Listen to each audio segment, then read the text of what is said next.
স্ত্রীর দায়ের কূপে প্রাণঘাতী হামলার শিকার স্বামী। ঘটনাটি ঘটেছে শিলচর সৎসং আশ্রম রোডের এক ভাড়াঘরে। শিলচর সৎসং আশ্রম রোডের গ্রিন লেনের বাসিন্দা সমরচন্দ্র দাসের বাড়িতে সবেমাত্র এক সপ্তাহ ধরে হাইলাকান্দি জেলা লালার বাসিন্দা বিট্টু দাস এবং তার স্ত্রী মৌসুমী দাস একটি ছোট বাচ্চাকে নিয়ে একটি ভাড়াঘর নিয়েছেন।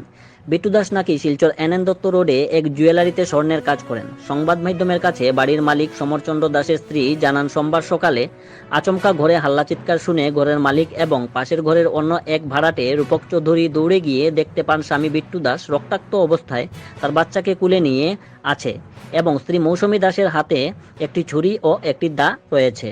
পরে বাড়ির মালিক সহ রূপক চৌধুরী মিলে স্ত্রী মৌসুমী দাসকে বেঁধে রেখে স্বামী বিট্টু দাসকে শিলচর মেডিকেল কলেজ হাসপাতালে পাঠিয়ে দেন। জানা যায়, স্ত্রীর দা এবং ছুরির আঘাতে মারাত্মকভাবে জখম হয়েছে স্বামী বিট্টু দাস। পরে ন্যাশনাল হাইওয়ে পুলিশ আউটপোস্টে খবর দিলে পুলিশ এসে স্ত্রী মৌসুমী দাসকে আটক করে থানায় নিয়ে যায়। কী কারণে সাত সকালে স্ত্রীর ধারালো দায়ের আঘাত স্বামীর উপর তা এখনও জানা যায়নি। তবে পুলিশ তদন্তে আসলে রহস্য কী তা বেরিয়ে আসবে বলে প্রত্যক্ষদর্শীরা আশাবাদী। Assam prime news 24x7 Srivas দাসের প্রতিবেদন।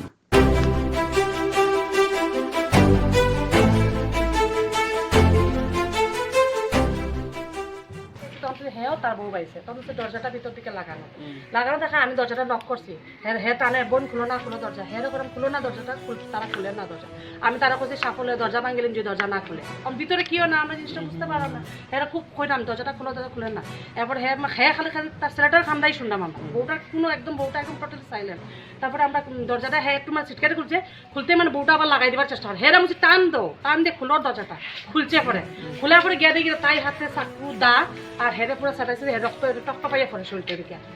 এরপর গিয়ে আমরা তারা করছি ধরো তাই হেয়ার আমি মিলিয়ে ধরছে তার বউয়ে ধরছে ধরিয়া তার হাতে চাকুটা লইছি লুয়ে ওই যেখানে রাখিছে এরপর দাটা দেখি চোখের সামনে রাখার দাটা আনছি বাইরে। এরপর তাই আমরা কাপড় দিয়ে হাতে পায়ে বান্ধিয়া আসছে। এরপর তো হের কি অবস্থা মানে হের বাচ্চাটা কিন্তু হের কুলেই বাচ্চাটা রয়েছে। তার বোঝা যায় মানে বাচ্চাটা সেফটির লেগে হে মানে তারা তাই সুযোগ পাইছে।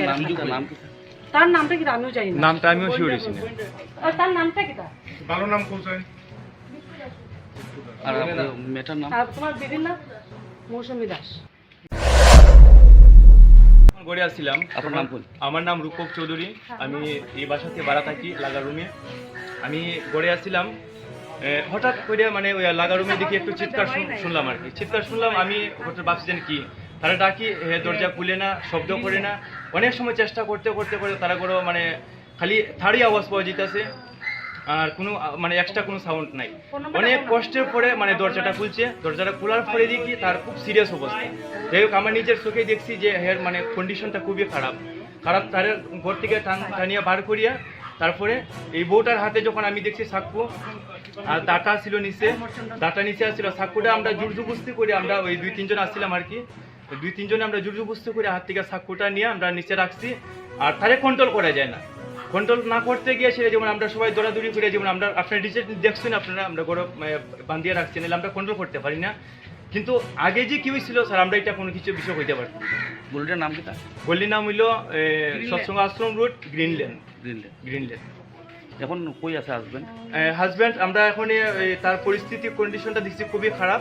এই কারণে আমরা মেডিকেল ফাটাইছি। এখন মেডিকেল ফাটাই। মেন ভাষাটা কোন জায়গা? মেন ভাষাটা আমি তো শিওর জানি না, তবে তার মুখ থেকে শুনছি লালা বাজার। আচ্ছা, এখানে ভাড়া থাকে মানে কাজের সূত্রে? এখানে কর্মসূত্রে এখানে ভাড়া থাকে। কিছুদিন আগে এখানে ভাড়া আইছে, 7 দিন মতন হয়েছে। আর জুয়েলারি কাজ করে আমি খবর পেয়েছি এতটুকু, আমার কাছে গল্প করছে এনএন দত্ত রোড জুয়েলারি কারখানাতে কাজ করে।